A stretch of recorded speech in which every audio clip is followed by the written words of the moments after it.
Live from the Motor City, all the way to the Volunteer State. It's time for the Reckless Speculation Podcast, where we recklessly speculate the latest news in the world of sports. From college football to NASCAR, we've got you covered. And don't forget to stick around for the world-famous Bet Your Nuts, where we will give you your best bets to make the most money. Now sit back, grab your favorite drink of choice, and join Robbie Davis, Raj Mehta, Brandon Chain, and Tom Sloan. It's showtime. Well, welcome everyone. As the intro said, I'm Robbie Davis. Going to be hosting a bunch of numbskulls tonight, and just want to welcome everyone. For those who joined us on our Tuesday Super Bowl recap, we did a 30-minute show. Tonight we're going our traditional hour. So either get on the treadmill, take a walk with a dog, or just drink with us for an hour. Either way, we're here to entertain and give you our opinions, our reckless speculation on a number of topics. We're going to touch on, although the NFL season is over, free agency is beginning, and a lot of quarterbacks appear to be on the move, or teams appear to be jockeying for quarterbacks. So we're going to discuss that. And don't look now. I didn't think it was going to happen, but Tiger Woods is back playing a full tournament, professional golf. So that teed off today. We're going to touch on that.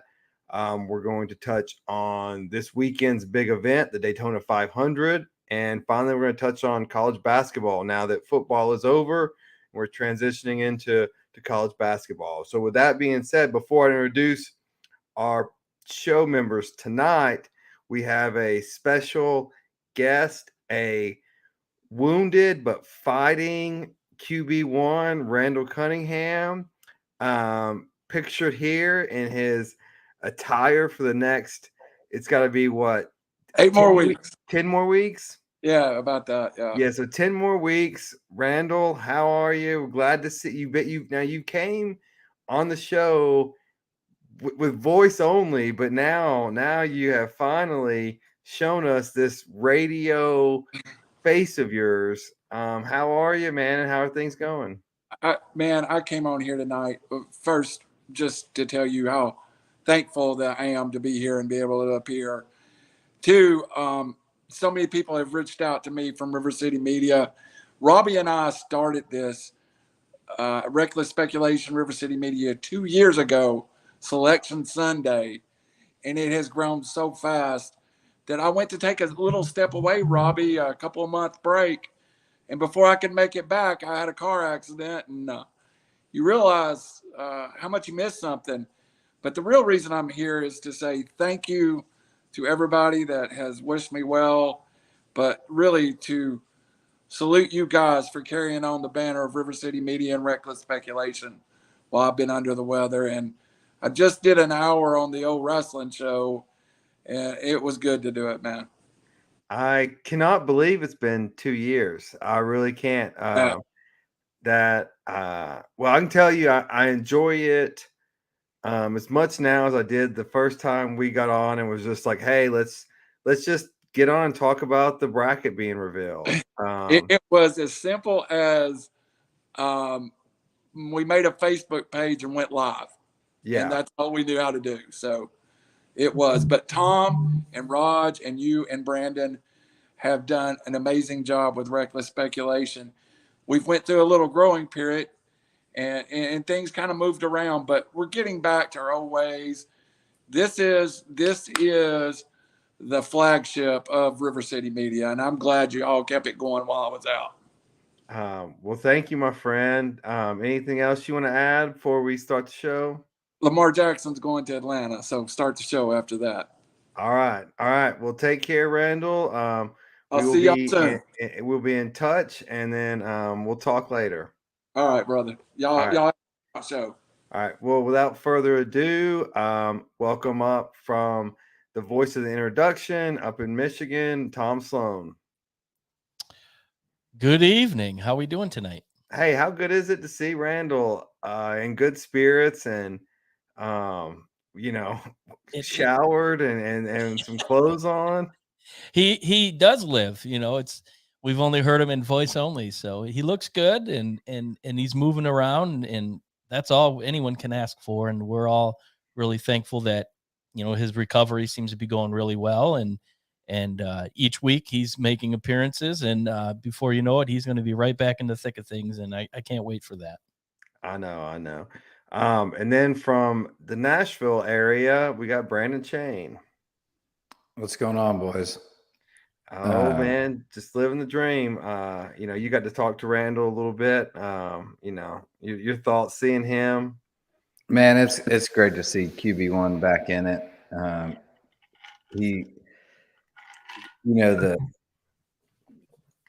fact that he's missing this thing, really shows his passion towards what it all started and how we even got here.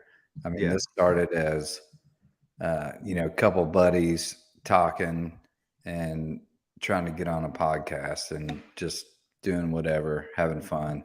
But now, we've all kind of gotten really serious and put our heart and soul into this thing. So good to see him back. Good to see QB1 doing well. And like Tom said, he'll be back in the thick of it soon enough.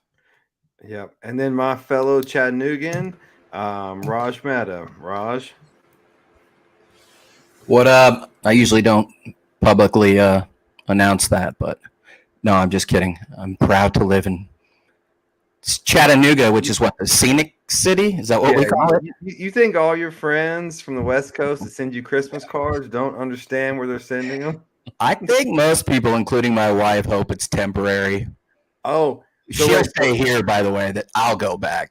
So one of my buddies, speaking of West Coast and having no geographical sense, he sent me a text. He's like, "Where do you live in Tennessee again?" He's like, "Oh, never mind. I remember Chattanooga." And he spelled it Chattenuga. And I was like, yeah. I was like, I guess phonetically and syllables. Is that Russian? Like, Chattanooga. Yeah, I think my daughter would probably spell it that way. That's Hindi. But she's like 5. Yeah. But Robbie's buddy, it being your friend, is the least surprising part of that. Hey, I can just tell you, in Southern California, so many government contractors there, they don't necessarily employ the brightest of the brightest. But we're not here to talk about Southern California government employees. We're here to talk about sports and recklessly speculate. Randall laid a great framework. We're here talking about quarterback free agency, this round table that's going to happen, round robin, or just musical chairs, I guess. He said he thinks Lamar Jackson's going to Atlanta. Anyone else hearing that? Anyone think that's going to happen, or what's going to happen? Obviously, you have Lamar negotiating with no agent, so he is his agent, and the Ravens want to sign him, but they are in the same division with the Browns and the Haslams, who gave that idiotic contract to Deshaun Watson. And this seems to be the sticking point. Tom, you're in that area, the Midwest. What are you hearing, and what do you think is going to happen with this Lamar Jackson ordeal? Haven't really heard much about it, but I know I saw Randall did post that on Facebook, and I kind of like it. I think it makes sense. If you go back to Atlanta when Michael Vick was there and that city embraced him, I don't think he's going back to Baltimore. I think he's got such a bad taste in his mouth with the fact that they really have not negotiated with him, and giving Roquan Smith that big contract, especially being that he's, representing himself too. And they gave him the money after coming to the team fairly late. But I think that chapter is closed as far as Lamar Jackson's concerned. But, Atlanta needs a quarterback. I think it would be good for Lamar Jackson to go there, because he could kind of work with Desmond Ridder. They're similar in the sense that Ridder's kind of a mobile quarterback. But I like it. I think that makes a lot of sense for both parties. And I think Atlanta would pay him the money he wants because they need a name and they need butts in the seats. And I really think that would work out for both parties there. I think it's interesting also. I think the culture fit works. Raj, let me bounce to you real quick. If Baltimore doesn't retain Lamar Jackson, how big of is this a smart business move on them not to fully guarantee, I'd assume would be $500 million on a running quarterback? Or is this, on the flip side, you're losing a franchise quarterback that you have to win a Super Bowl? So as far as I understand it, Baltimore's options are, number one, they could, now some perspective here. Lamar Jackson played for $1.17 million the last time he fully played in 2021.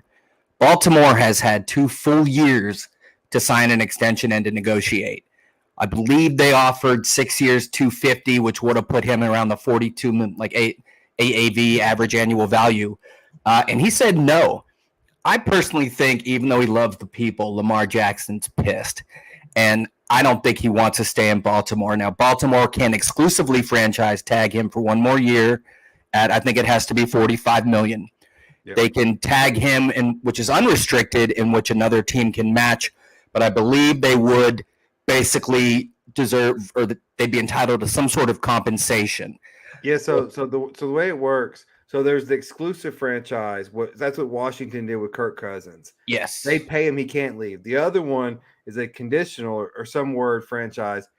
Lamar Jackson can go out and find a contract, and the Ravens can match it, and he comes back to Baltimore. If they don't match it, he signs the other team, but they have to send them 2 draft picks. Yeah, 2 first-round picks, I think, with compensation. Yeah. So, and then another option would be to sign him and then trade him, depending on the contract. Right now, I've seen PFF estimate his value at, 3 first-round picks, a second, and a third, which maybe even seems light to me, considering at one point this guy was the face of not just Baltimore, but of the NFL, really. You could argue that. But, yeah, he's injury-prone, there's no doubt. Their backup, Tyler Huntley, was I always mix his name up, though, with a former UCLA quarterback, was a Pro Bowler.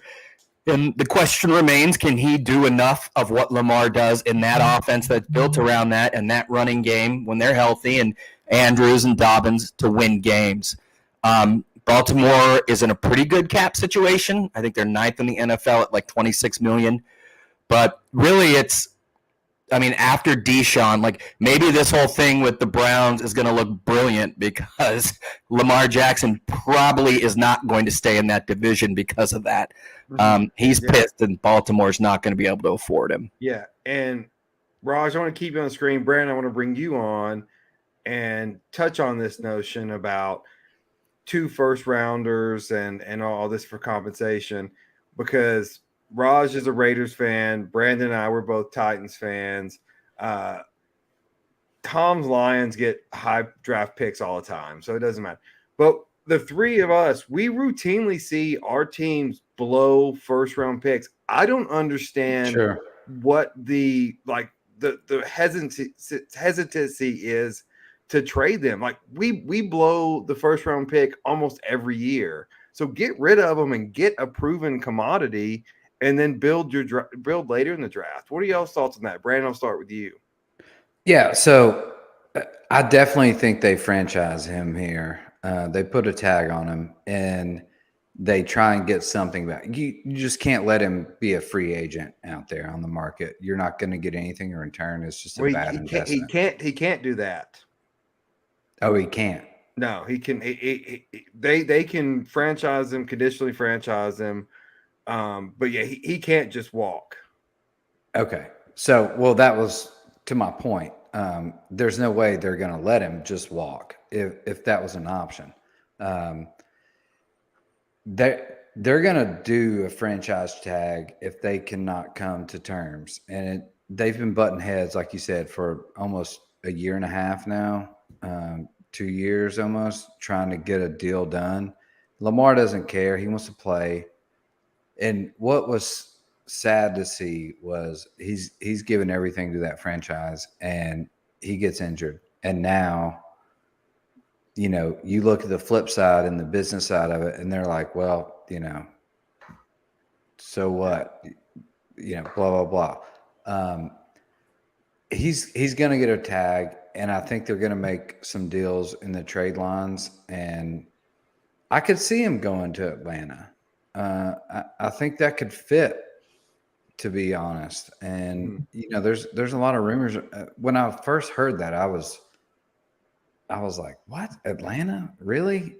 And then I started thinking it out, and it makes sense to me. So he's got plenty out. He's a phenomenal quarterback, one of the top 8-10 guys in the league for sure, and that's hard to find nowadays.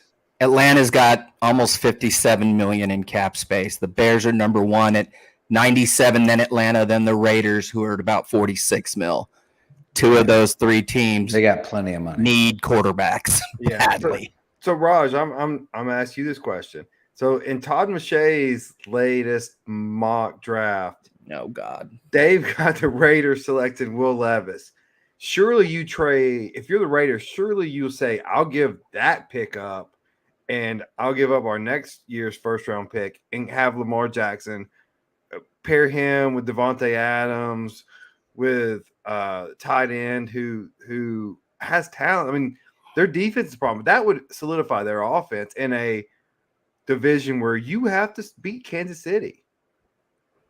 Yeah, you've got to play their game. Obviously people are in love with the Aaron Rodgers idea, and him being a West Coast guy, him basically, obviously he and Devontae are very tight, but then again, so were Derek Carr and Devontae. Yeah. But Lamar Jackson is not a 1-year solution. He is a guy that will be around, and it is Vegas. And yeah, I mean, that would be really ideal. And when you're looking at the Raiders, exactly right. Like the Titans, they just F up their draft picks anyways. I mean, you guys have seen me cry, literally.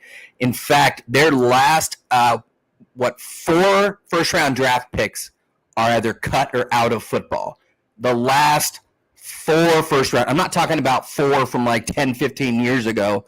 Yeah. I'm talking about Leatherwood, Arnett, Ruggs, and Jonathan Abram. All first-round picks, all no longer with the Raiders. It's ridiculous how they blow. And then aside from Josh Jacobs, before that is Cleveland Farrell at number 4, which just now I'm getting flustered.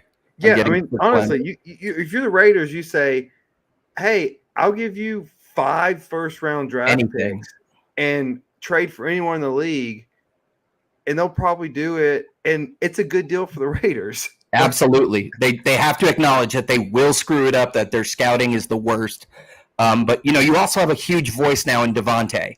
And you can't – unless you're getting Bryce or Stroud, I cannot see Devontae playing with a guy like Levis who's trash, or even worse, Anthony Richardson. It's just not going to work out. And it's already a dumpster fire. So be smart, get someone established, get rid of the chance for you to screw up your draft picks, which is very, very high. All right. So speaking of screwing up draft picks, Tom, he's in your division. He's been a nemesis forever. You guys did beat him last time you played. What's your take on what's going to happen with Aaron Rodgers? I think he's gone. Because if you look at when did he have his best statistical career, that was 2 years ago with Nathaniel Hackett as the OC. Obviously, he goes to Denver, and it's an epic fail there. Now he's the OC in New York, and the owner has already made it clear he will do whatever he has to do to bring Rodgers in. And I just think that's a situation where it's a quarterback that's familiar with the offense. It's a plug and play, basically. He'll be able to go to New York. He's got a lot of good young receiving talent. The kid out of Ohio State. So I think it's a situation where he could succeed. Is the city, is New York, a bit for him? It's hard to say, but I just think it's kind of a good match for them. Money's not an option, so and the fact that he won't come out and say he's going to come back to Green Bay, you know what? If I'm Green Bay, I feel like, just like Michigan here, where Harbaugh holds him hostage. I feel like Aaron Rodgers holds Green Bay hostage every year, and that's not cool. They got Jordan Love waiting in the wings, and so you know what? Let him go, and I'm sure that Green Bay's probably looking into that as an option if they can get some first round picks out of it, which really it'll cost them a couple. So. And so this is what I want to, and you may know the inner workings more than I do, because it seems like this happens to the Packers more than any other franchise. And is it partly because they don't have an owner, and because there's no one person calling the shots. Like there's no, hey, I'm a billionaire, I essentially own you, like you will bow down to me, like Favre did it to him. Now Rodgers is doing to him, just holding them hostage. Is it because of the CEO instead of an owner, and kind of the board of directors, and kind of how the Packers operate as a franchise? Or is that just reading too much into it? I mean, it could play into it at some point. But let's face it, the Packers have never seemed to draft for Aaron Rodgers' needs. They've never really addressed him in the draft. He's, they lose Devontae Adams. That was his bread and butter right there. And they didn't really go after anybody in the draft to make up for him or in free agency to replace him. So I think it's just a situation where both sides just don't seem to be on the same page. You don't get a commitment, and the ownership, or whatever the ownership is, management, doesn't seem to address the needs. And you got a first ballot Hall of Fame quarterback who still can play. As of the last 4 years, he's won the MVP twice. So clearly he still can play. And why they don't seem to address his strong suits, it is beyond me. I can't figure that out. But I think ultimately it'll be the reason why he requests a trade, and that's what I theorize is going to happen. Yeah, so to me, Rodgers has been coddled his whole career. He played at Cal, no pressure, then went to Green Bay, media softballs, then only goes on the Pat McAfee show, his buddy, and then to go to New York, that seems like an unhappy person being a lot more unhappy with that pressure and that scrutiny. But that's just me. Well, moving from Rodgers to some other rumors that involve the Jets. Brandon, I want to hop you on. I know you feel similar to what I feel whenever we heard the news. Tannehill is possibly getting traded to the Jets, or the Jets having interest. What were your first thoughts?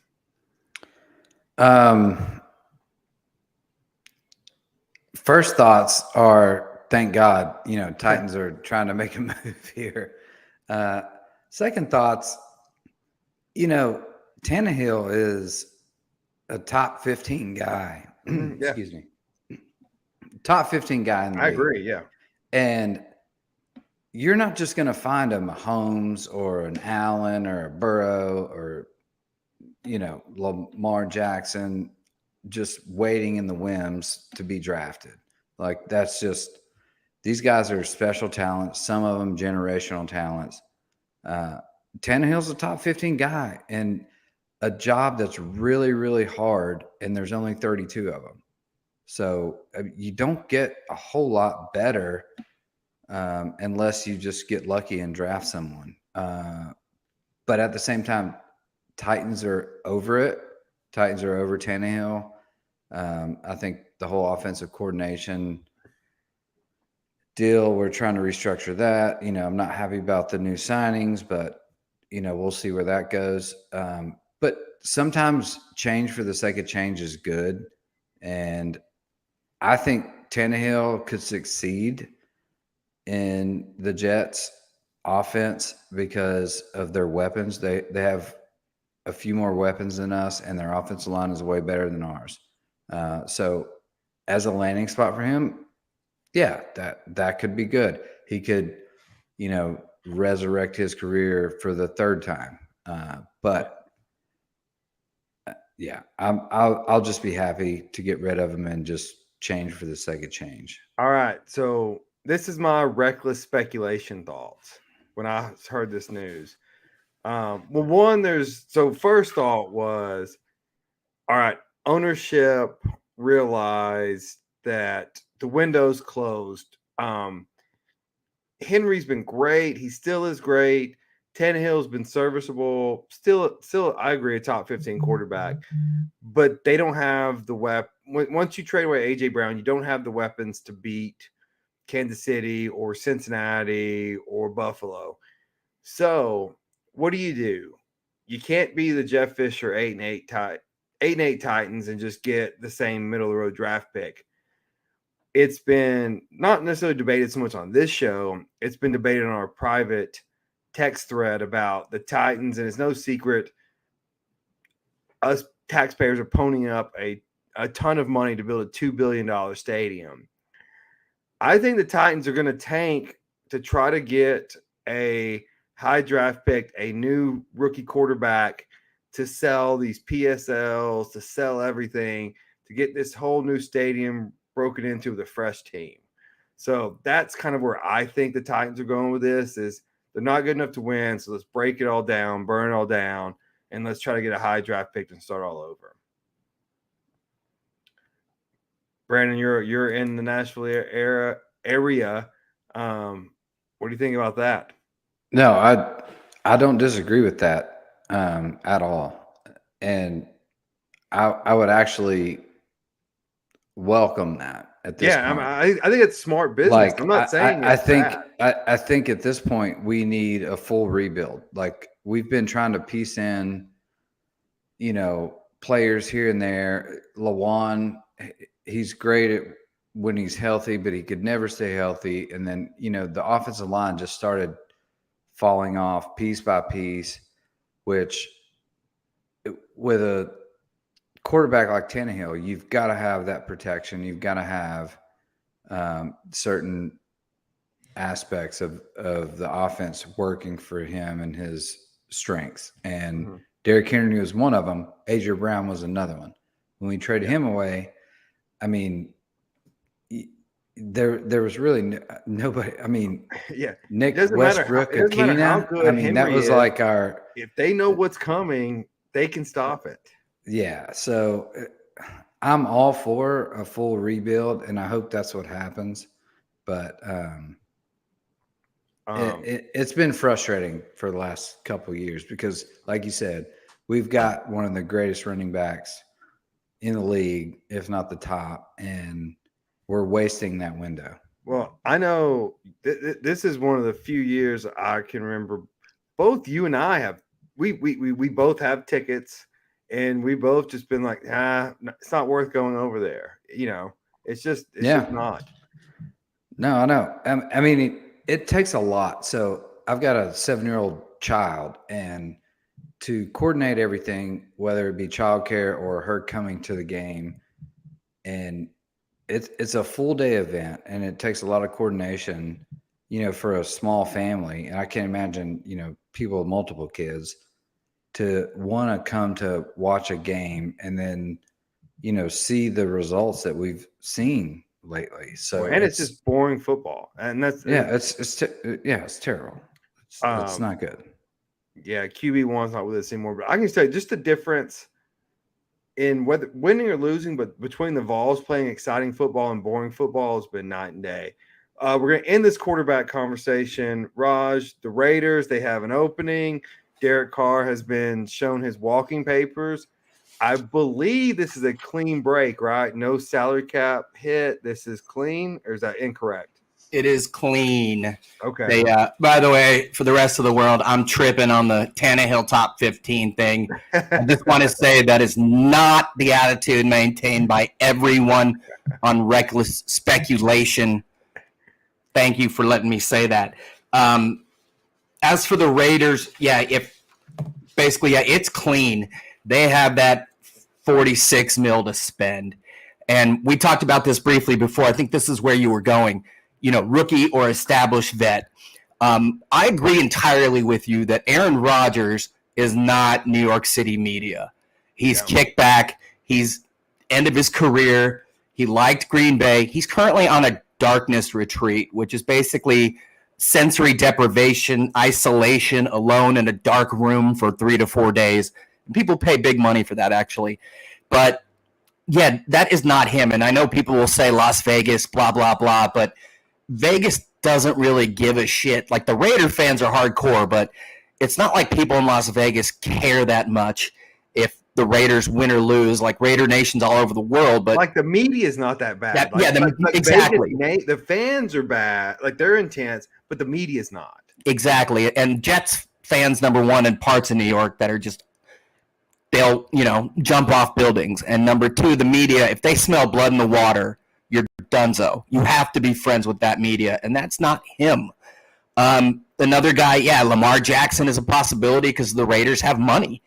If they draft, then they're going to have to trade up, which, again, if they know they may screw up their picks for the next few years, give them up. They'll probably be high. I'm good with Bryce or Stroud. That's it. Nobody else. Don't bother. So Chicago's not taking a QB. No. Houston's taking one. Arizona's not taking one. Indy's going to take one. You got Denver, no. Rams, probably not. Or no, that's the line. So wait, no. Seattle, and then Detroit. So probably no. Vegas sitting there at 7. So the third. Well, one, I'll tell you this: if they take Levis, I will cry for you. I will cry for you. But McShay's usually pretty smart, but he's also an idiot in the sense the measurables, and he's going to be, they're going to have a hard-on for what the guy looks like. But, dude, he is awful. We've seen him play. He's terrible. Randall just typed in Will Levis is his dream. I hope that's just for the show content, not an actual player for the Raiders. Yeah. I mean, that's the same quarterback as Derek Carr, right? Like, not even. I would take Carr over him any day. Dude, the guy I saw, like, there's flashes and he can make some throws, but he's not smart. He makes horrible decisions. I don't see him moving guys with his eyes, making good reads. Like I said, I saw him lose a lot of games that they shouldn't have. Yeah, not to be a homer. He's not a leader either, in my opinion. If I'm the Raiders, if I'm at 7, I would rather wait to the second round and take Hendon Hooker over 11. Oh, absolutely. Hooker is on my short list. At the top, you're going to be battling Houston and Indy, and if you can wait, then wait for Hendon Hooker. That's the only other guy. I want a smart, high IQ, good leader, good decision maker. A guy that's not going to go out there and lose the game, but is also not afraid to go after a win. And that's what Carr was. He was afraid, basically, to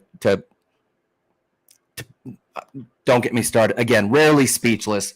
Garbage, as I call him, basically just my brain shuts off, which it just has. I hate the guy. So quickly, 30 seconds left on this topic. Who's the Raiders starting quarterback week 1 of 2023? I'm hoping Rodgers, but they're stupid, and Jared Stidham has been with McDaniels, so it could be him. But I'm hoping Rodgers. If not, Stroud or Bryce Young. Any chance of Brady? No. Okay. All right. So I'm going to step away. I'm going to ask a question, and I'm going to step away. I'm going to let Raj and Brandon talk a little bit about this. I think everyone's happiness and everyone's, or at least my surprise, Tiger Woods is back in action golfing this week. He teed off today. He shot 2 under, which is unbelievable. But yes, so Tiger's back. What I want to y'all to touch on, and I'm gonna step away for a second. Drink making is calling, but I'm gonna step away. But 3 topics. What are your expectations for Tiger for this tournament? And you can touch on this year. What's a success this weekend? And also, what does this do to tilt the battle for the LIV versus the PGA?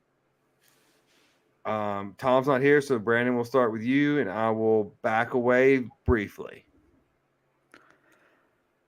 Yeah, Tiger's back, man.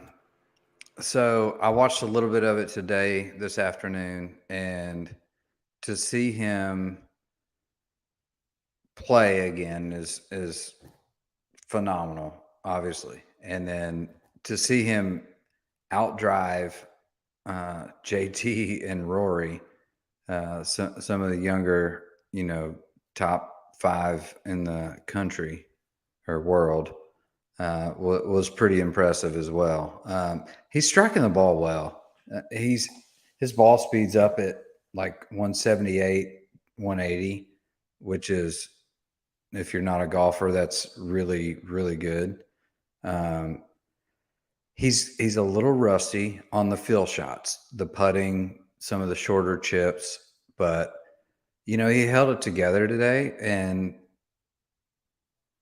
I was very impressed. Now let's see if he can walk for 4 days, and that's the biggest test for him. He struck the ball well as of late, and everyone said he's where he's been in the past, but walking is going to be the biggest issue for him. But no, I look for him. He's -2 now. I think the leader's -7. If he keeps his pace, I mean, it's making the cut, no problem. That would be success in my eyes for his tournament back. But personally, I think this is practice for him. He's geared up for majors at this point in his career. Like, he doesn't want to play a lot of tournaments. He doesn't want to, try and go out and, win a whole bunch of things. He only wants to win majors. He's trying to chase that record. So I think this is a test and a practice for him at this point. And so far he's doing pretty well.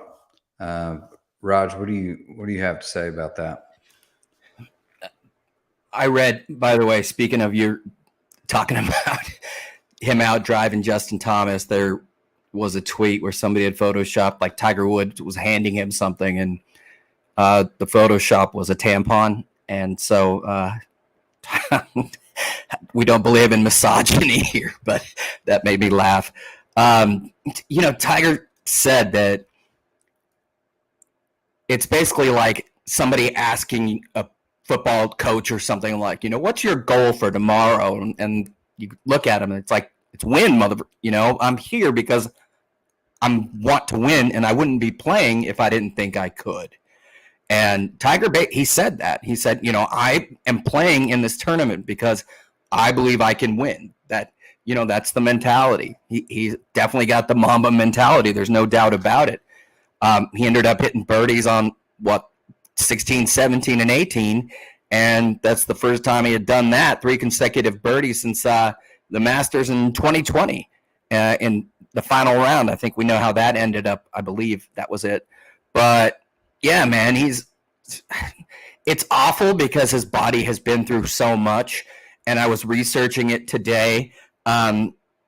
You're talking about a guy who, after he had knee surgery the first time, getting fluid and cyst drained in 2002, came out and won his next 5 starts a month later or 2 weeks later. Similar story, because I had to write it down. In 94, came out and won again. That's when it was 2 years in.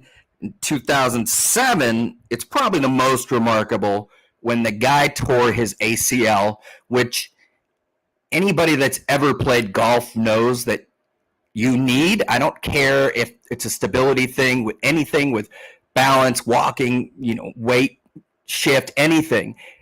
You need that. And the guy played out the rest of the year and won 5 of his last 6 tournaments on a torn ACL. Achilles injuries, all these things. And then he came back, but he took time off in between. My point is, when he came back, he was ready. And this is his first time off in 7-8 months. He wasn't ready before. Since the compound fractures in your ankle and your left leg, by the way, in an accident, good God, like most people would never walk again. And he is back because he is ready to win. He thinks he's going to win.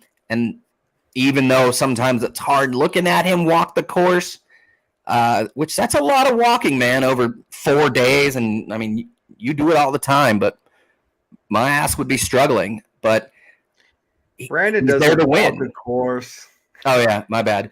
That is something interesting about these guys that can afford private jets, but they don't let them freaking ride in a golf cart. But no, I mean, I think he's there to win. And even though I'd be hard pressed to see it or believe it, who am I to doubt Tiger Woods or any of it? When's the last time you walked a course?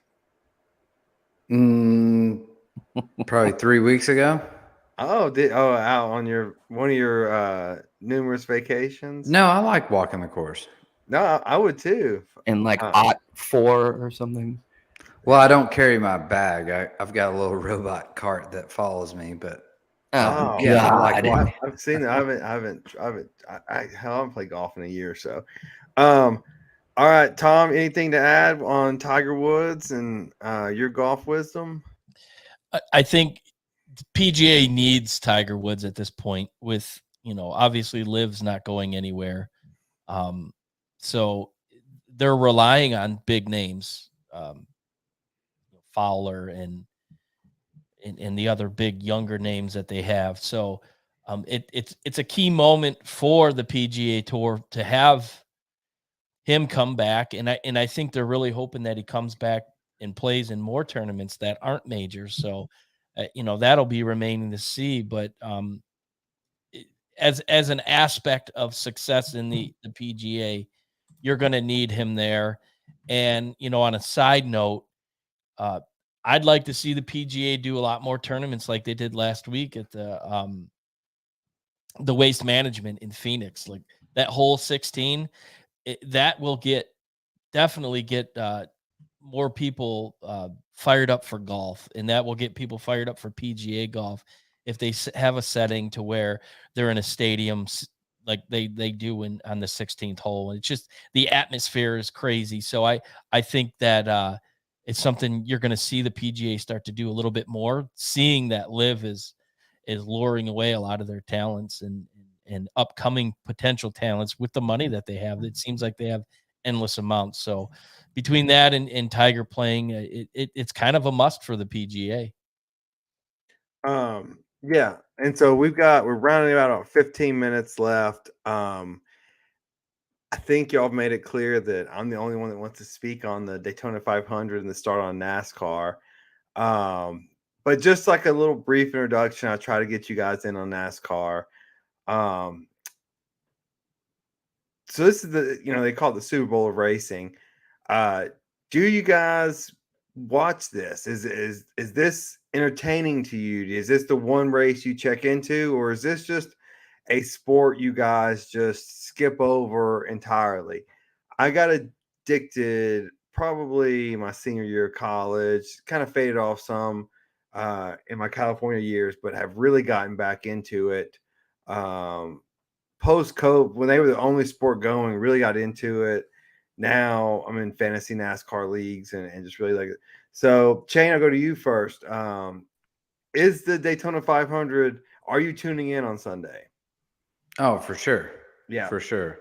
I used to be a huge NASCAR fan, and I don't know why it faded out. I mean, we used to go to races. I've been to Daytona 500. I've been to Talladega.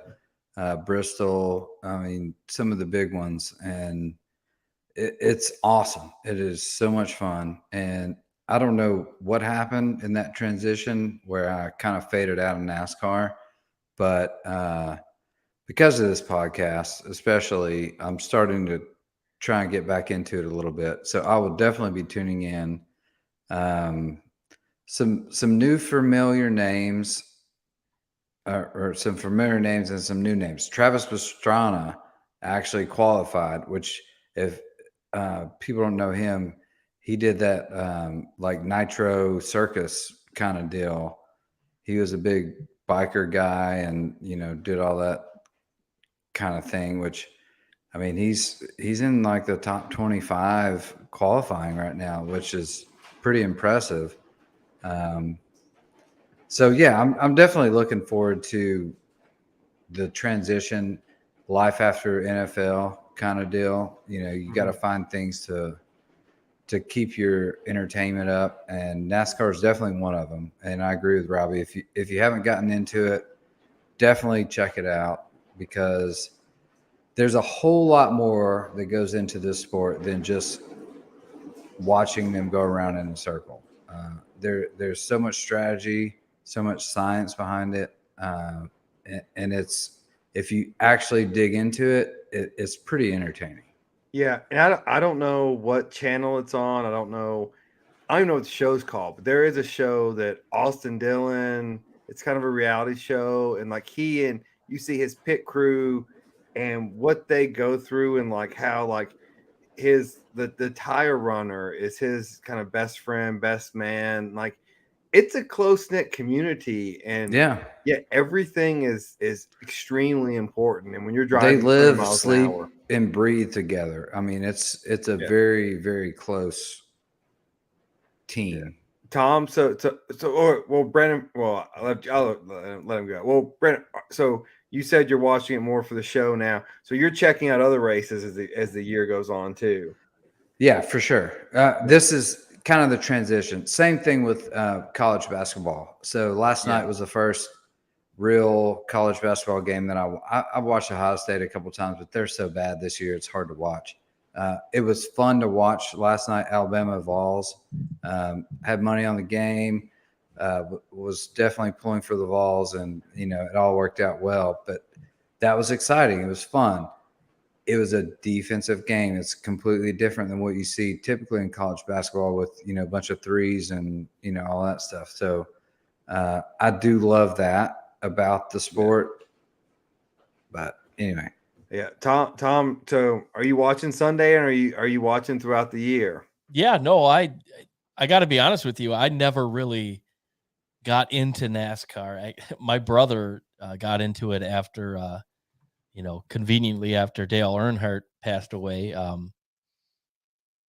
Like a lot of people, I think, but I kind of always made fun of him for that. But ever since being a part of this show and hearing your enthusiasm towards it, it kind of made me pay attention. And I think the last I think it was 7 or 8 races last year, I really started paying attention, and I started picking drivers, and some of them, you know what, I had my bet your nuts were pretty good. And you got a hot streak there for a little while. So I really paid attention, and it really is it's a chess match, and the way that they do it now with the different, rounds or whatever, it kind of splits it up. So it's not just like 5 hours or 3 or whatever the length of the race is continuous. It breaks it up, and I like it. So I'll be watching this week.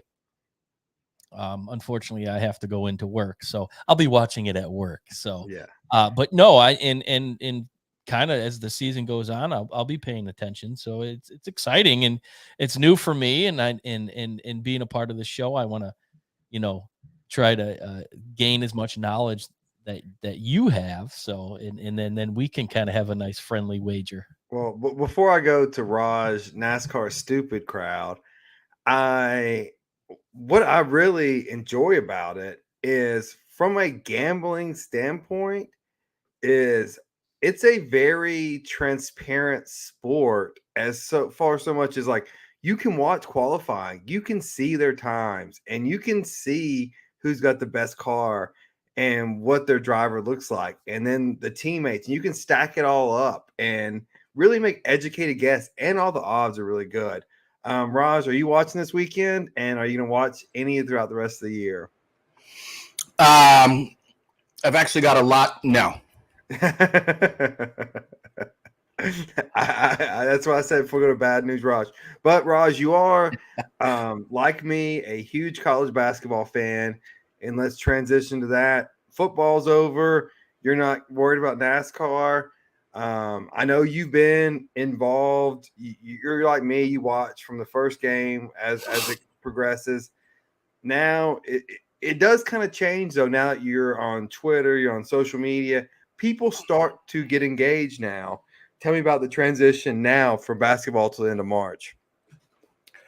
Some people call this the dead period in sports after the Super Bowl ends. You and I don't think so. I mean, we both love college basketball, and, you know, with metrics and whatnot, it's really created a whole new world of bracketologists. But that is one positive. As you know, I have issues with those things, but it's just created a world, thanks to social media, where more people can be involved in college basketball, in following it, in the fun that is the NCAA tournament, selections, you know, hypotheses on who's going to make it, who's not, the actual tournament. It just becomes a lot more engaging. And so, yeah, I'm fired up right now. I'm not super stoked on my team. Two brutal injuries. They play tonight, don't they? Aren't they playing? They do, and my Bet Your Nuts is related to that. Okay. But yeah, they play Cal at, actually it starts, I think, right now. Yeah, they play 10:05 or 10:15, I think. Yeah. Yeah. So, yeah, for us, this is when it gets good, man. I mean, the last few conference games, then you get your seeding in the conference tournament. And from there, you know, for a lot of bubble teams like USC, they have to get one or two, in all likelihood, in their conference tournament. So these games all matter, whether people realize it or not. And, I mean, this is stressful if you're a sports guy, but it's a fun time. Yeah, no, yeah. Speaking for Tennessee, we have at Kentucky this weekend, then at A&M, home against South Carolina, and then at Auburn to finish the regular season. Then we get SEC tournament play. So, yeah, it is stressed. Go to the Big Ten, guys, if you guys both want to hop in here at the same time. Have y'all transitioned to college basketball? I know, Brandon, you said Ohio State's struggling. We talked about a little bit about it. I'm going to talk about the game that I went to last night in my final segment, but what have y'all kind of been feeling about college basketball so far? Michigan's been a roller coaster. Come in with a big recruiting class.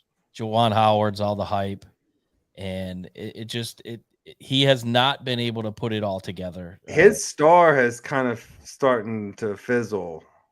Yeah, I don't know if it's his coaching style, if he's not really getting on the players as much. But you take Hunter Dickinson, and we talked pre-show. He should have went pro 2 years ago when you look at it, because he has gone downhill ever since. I think the only chance of professional basketball for him is overseas.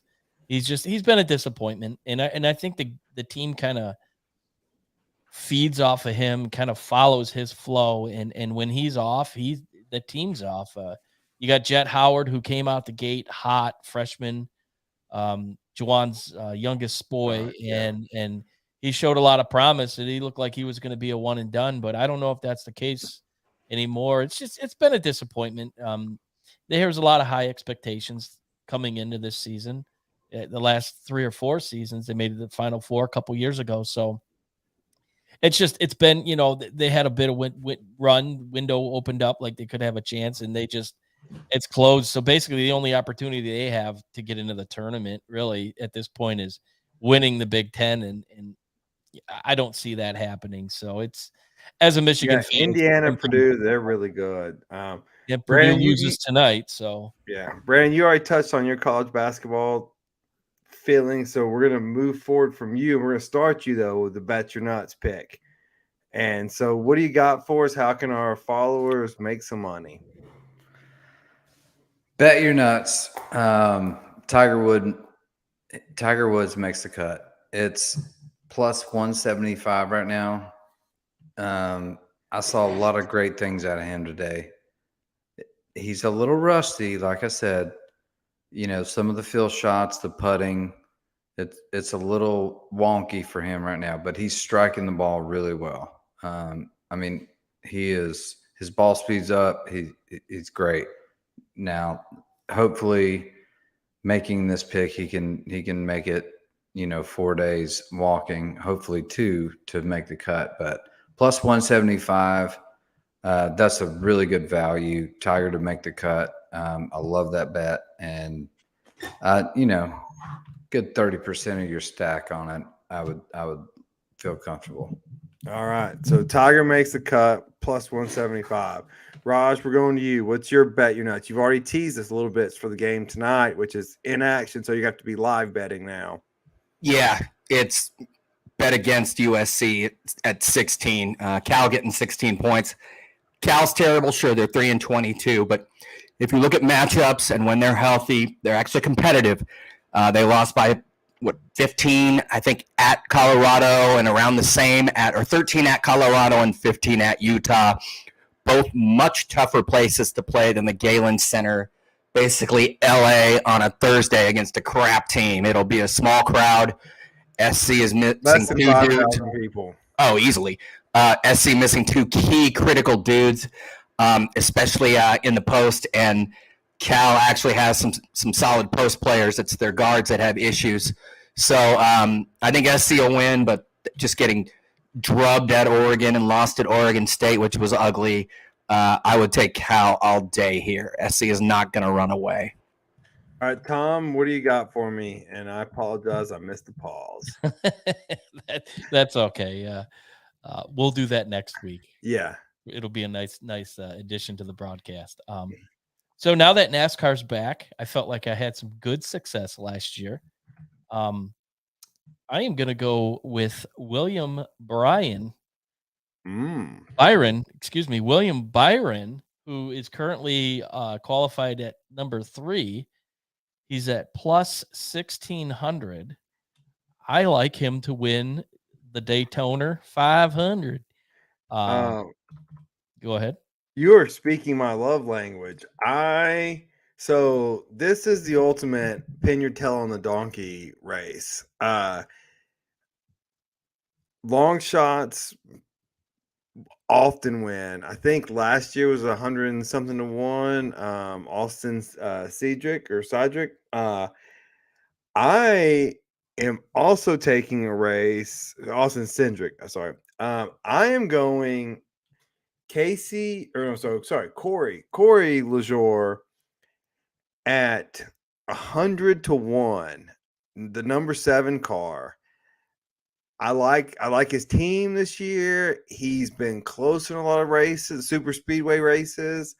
I would sprinkle $10 on everyone above 75 to 1. I think the long shots win here. When you have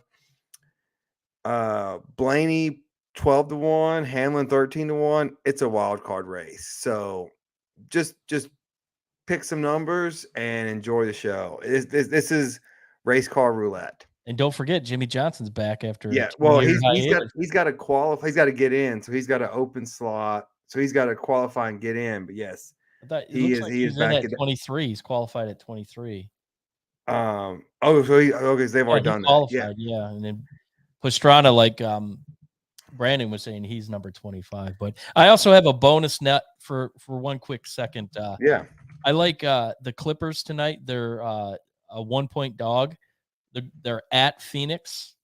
Phoenix does not have Kevin Durant playing. He's got a knee injury. So give me the Clip Show +1 to win that game tonight. If you can get your bets in tonight, go Clip Show. Tom, you're on the screen. So what's your closing remarks? Just thinking about down the road there in East Lansing, the students and faculty, what they went through the other night. I have a niece and nephew that are on campus, and it sounded like it was a horrible situation. I was able to text with my niece as it was happening, and she was pretty scared, locked down. in a dark room. She was with some friends. So unfortunately for her, she was in a safe place and nothing happened. But it's just, a year, 5 months removed from Oxford, and here we are again. I just, what are we going to do? What's this country going to do to fix the problem? I don't see it ever happening. There's a love affair with guns that unfortunately I don't see ever changing. It's just, kiss, love, give your loved ones a hug, let them know how much you love them and think about them. And because, it's not guaranteed tomorrow. And those 3 kids that went to college, 2 freshmen or 2 sophomores and a freshman, that, the one place you think that they're safe at, and they'll never come home. It's a tragedy, and it's kind of becoming old news, and something's got to give. This nonsense has to stop. Well said. Well said. Raj, we'll go to you next. Final thoughts on the night.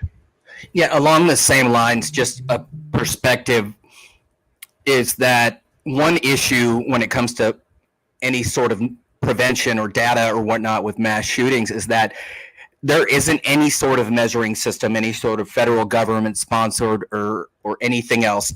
What qualifies or constitutes a mass shooting? Right now, the most well-known data is from a small private organization, if you will. There are issues politically. There's a thing called the TR amendments that basically state the ATF cannot share any data like on inventory reporting. It basically encompasses a lot of things unless it's with the federal government or the government or law enforcement. But no, we had talked about this. Some qualifications or aspects are, what constitutes the shooting? Does it have to be 3 people or 4 people?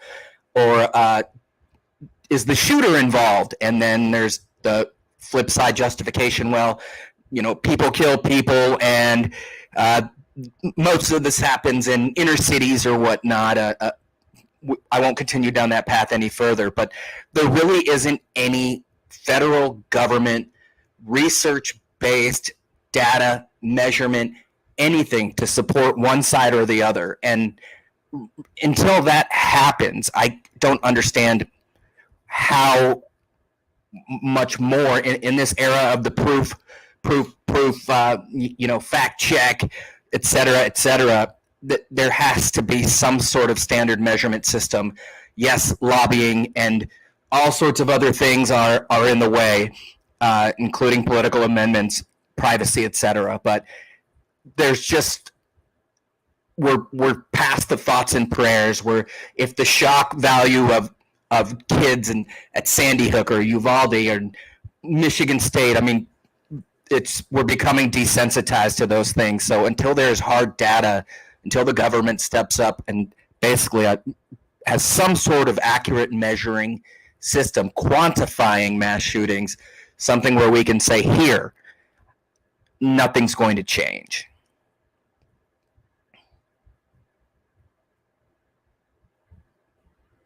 All right, Brandon, to you. Sorry about that.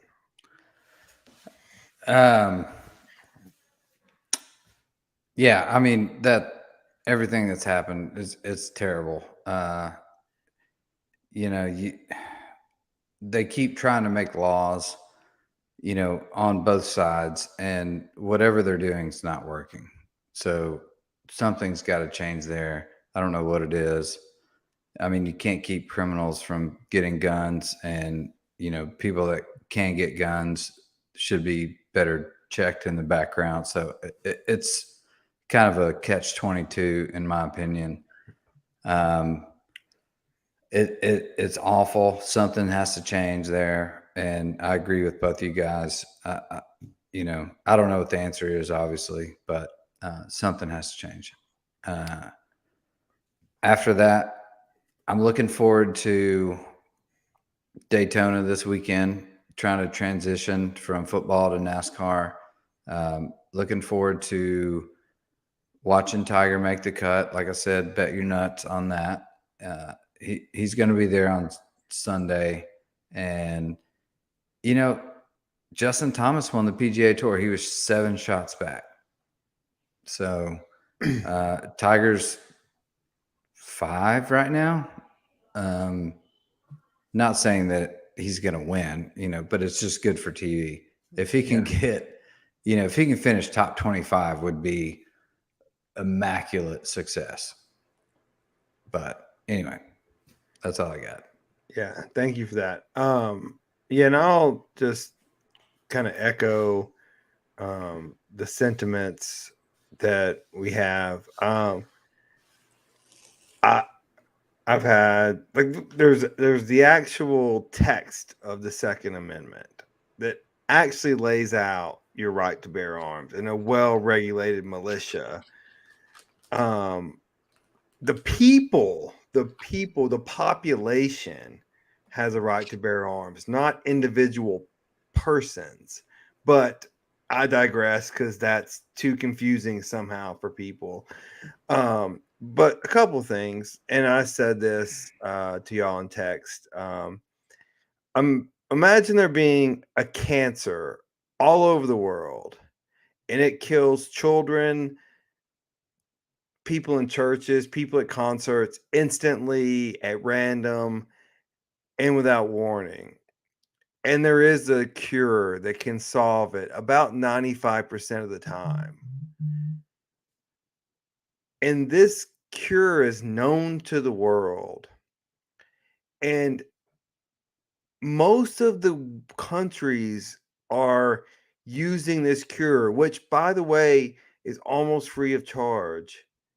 And the United States just says, no, we don't want this cure because we don't care that students, that senior citizens, that concert goers, that people are just dying. And look, it's not if, it's when a sporting event, a Super Bowl, 100,000 seat SEC stadium, a Big Ten stadium, the Coliseum, it's going to happen because we're going to allow it to happen.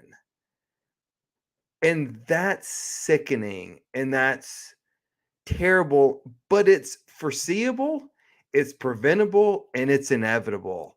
And that is wrong. And I could go on a soapbox forever on how to prevent this, but no one cares. At least the people in charge don't care. And it's sickening that I don't think this is the first time on Reckless Speculation that these have been my final words. And it won't be the last. And I will say it again and again and again. But on a and I'm sorry for that. And it sucks. With that being said, we talk sports and we talk life, and we may venture more into life and into the future with a spinoff, or if not, but just thank you guys for listening and be patient with us.